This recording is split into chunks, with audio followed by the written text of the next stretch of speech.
सुना है 14 फरवरी कोई डे मनाया जाता है और उसमें कुछ लड़के जो हैं वो ये कहते हैं कि ये एक इंटरनेशनल दिन है जिसमें हमने फूल देना है किसी लड़की को, इज़हारे मोहब्बत करना है। एक सुनार के बारे में आरफ रूमी ने लिखा है कि वो ना उसने बेऔलाद था तो उसने एक बच्चा लेके पाल लिया, तो बच्चा उसको बाप कहता था, उसकी बीवी को माँ कहता था। उन्होंने ले पालिक बच्चा था और ये लोग जिनकी औलाद नहीं होती तरस जाते हैं, कई दफा तरसे हुए लोग थे। बच्चे को ले लिया, पाला, वो बच्चे ने भी हद कर दी फर्मा बरदारी की। अब वो जवान हो गया, बड़ा खूबसूरत जवान हुआ। उस सुनार कहता है कि सारी जिंदगी मैंने सफाई में नेकी में गुजार दी। एक दिन दुकान के पे एक औरत आई तो वो कहने लगी ये चूड़ियां मुझे खुद से आप पहना दें। वो कहता मैंने जब उसका हाथ पकड़ा तो मेरे दिल में गलत ख्याल आ गया, मैंने गलत नजरिए से उसका हाथ पकड़ा और जब मैंने उसका वो हाथ उस नजरिए से पकड़ लिया, थाम लिया, बहरहाल वो चली गई, लेकिन वो मेरे जहन के अंदर नापाकी आ गई। तो मैं घर गया तो मेरी बीवी बाहर खड़ी थी और रो रही थी, तड़प रही थी।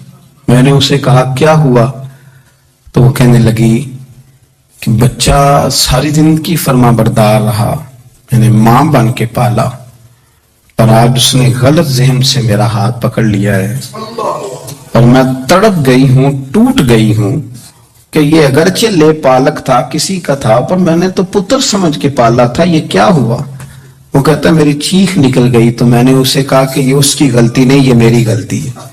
मैंने बाहर आज नजर गंदी की है तो रब ने मुझे सजा दी, ये मुझे सजा मिली है।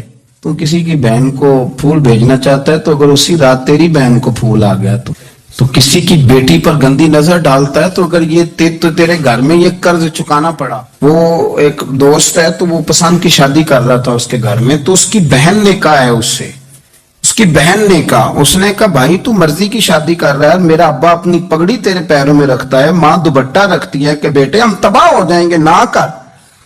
और आज अगर तेरा ये हाल है तो फिर मुझे भी इजाजत दे, मैं भी मर्जी की शादी करूं। तो वो कांप गया है बुरी तरह से। वो कहता है ये तू क्या करी। उसने कहा तू तेरे लिए अगर ये जायज है तो मेरे लिए कैसे मना हो गया। तो ये कोई मुहज्जब कौमें नहीं जो ऐसे करती हैं, ये कोई तालीम याफ्ता होने की या गोरा चिट्टा होने की अलामत है। क्या आप किसी को फूल भेजेंगे, शर्म नहीं आती। मुहज्जब कौम और शरीफ लोग कौन होते हैं। मेरे नबी करीम अलैहिस्सलाम ने फरमाया अल हयाउ मिनल ईमान, हया तो ईमान का हिस्सा है। अगर तेरी नजर ज्यादा झुकी हुई है तो ज्यादा हया वाला है। इसलिए ये कोई गांदमान किसी जगह भी किसी शख्स को करने की इजाजत नहीं, वरना याद रखें इसलिए कि जब आपके घर में बहू बेटियां हैं, बहनें हैं, फिर भी आप ये ज़ौक बनाएं तो फिर पता नहीं क्या सोचती है दुनिया, कहाँ रुकेंगे। इसलिए ये सारी रसूमात उन लोगों की हैं जो बेहयाई को प्रमोट करते हैं और फिर तरह तरह के वायरस उनकी जिंदगियों में आते हैं, फिर उनकी लाशों से ताफुन निकलता है, ताफुन, और फिर ये हाल होता है कि वो दफनाने के नहीं जलाए जाने के काबिल हो। अल्लाह से डरे।